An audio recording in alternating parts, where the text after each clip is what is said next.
Welcome back for From Sunrise to Sunset. Today it's July the 14th, and I welcome you to this segment of our time together. Today I want to talk to you about two of the 5 promises that we make when we join the church, when we become a part of the United Methodist Church. We promise to support the church with our prayers, presence, gifts, service, and witness. Today I want to talk about prayers and presence. It isn't difficult to say prayers for one another. It isn't difficult to pray for the church, particularly when we may feel like the church isn't as together as it needs to be, or maybe needs to go in a different direction, or whatever you think needs to be prayed about for the church. But the very act of being in a spirit and season of prayer always is being open not just to what you want to say to God, but what God wants to say to you.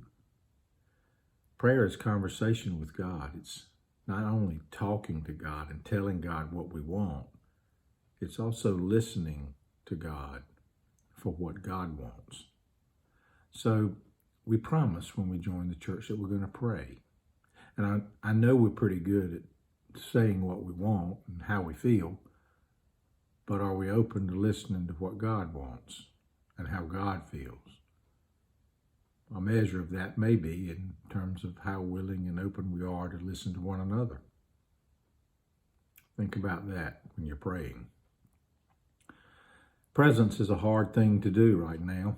In times of social distancing and isolation, we can't be as present in the way that we have always been present. But we're finding ways to do it. We're meeting online. We're doing more one-on-one. We're talking on the phone a little bit more, maybe texting or whatever, but we're being present with one another. And reach out and let people know in the church that you're still there with them. Some of the phone calls I get and give often tell me that we are still very present with one another. And the love of Jesus Christ is very present. You can tell that prayers have been going up. You can tell people still love Jesus and love Seaside. And even in this time of having been apart for so long, we're still practicing presence. So from sunrise to sunset today, focus on your prayers and listening for God, and focus on the many new ways that we're having to be present with one another. And in so doing, make it a great day